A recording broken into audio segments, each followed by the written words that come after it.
तो आज बनने जा रहा है मेरे यहाँ गाजर का हलवा।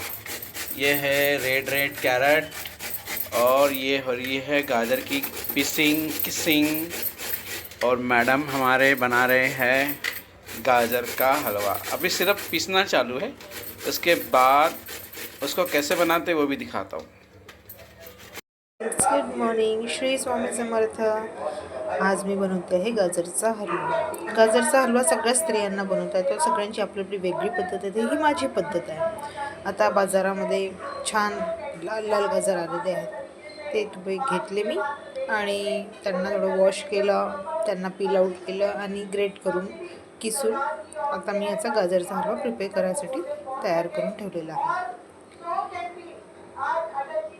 तर गाजर बाजारात आल्यावर आपण गाजरचा खूप निरनिराळ्या प्रकारे यूज करू शकतो। मला असं वाटतं की गाजर आपण पोह्यामध्ये टाकू शकतो, गाजर आपण फ्राईड राईसमध्ये टाकू शकतो, गाजरचा पुलावामध्ये पण यूज करू शकतो।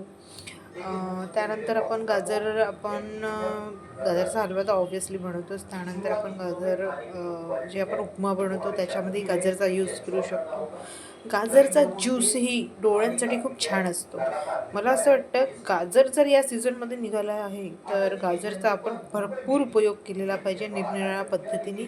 आणि मोस्टली तर मला वाटते गाजरचा हलवा खूप लोकांना आवडतो। तो गाजर hello friends, good morning, Shri Swami Samarth. आज आपण बनवतो आहे गाजरचा हलवा।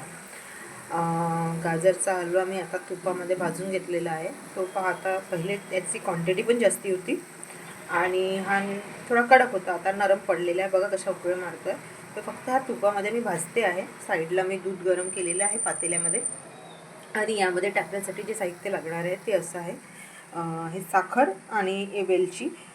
आपण याची साखर पूड करून घेऊया। मला जास्ती गोड आवडत नाही म्हणून मी कमीच प्रमाणात साखर वापरत असते। त्यानंतर याच्यामध्ये टाकण्यासाठी जे ड्रायफ्रूट्स आहेत ते या प्रकारे आहेत।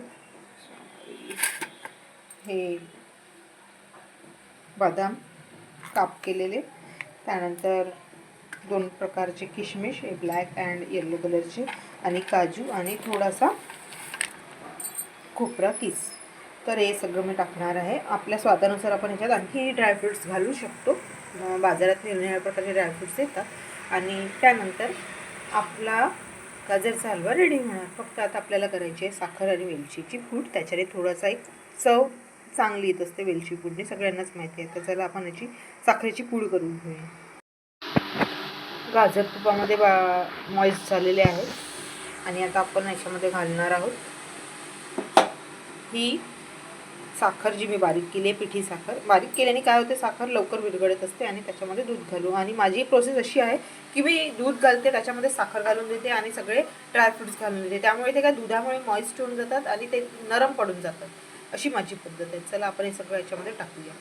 हे बघा, मी हे सगळं टाकलेलं आहे, दूध घातलेलं आहे आणि सगळे ड्रायफ्रूट्स, हे पिठी साखर इकडे आणि हा खोबरा किस आहे। आता यांना आपण मिक्स करूया आणि थोडा वेळ कमी फ्लेमवरती होऊ देऊया, ठीक आहे। तर हा बघा, आपला गाजरचा हलवा शिजतो आहे। थोडं दूध जास्तही झालं तर काही फरक नाही पडत, कारण त्यामुळे आणखी तो लुसलुशीत छान नरम बनतो आणि दिसायला पण छान दिसतो, टेस्टी बनतो। मला जास्ती गोड हलवा आवडत नाही म्हणून मी फार कमी प्रमाणात साखर घालत असते त्याच्यामध्ये आणि दूध जास्ती घालत असते, त्याच्यामुळे तो जास्ती नरम पडतो आणि ड्रायफ्रूट्स आहेत ते पण मॉइस्ट होतात। आता हा सर्व करायला थोड्या वेळाने रेडी होईल आणि मी तुम्हाला दाखवते तो कसा झालेला आहे।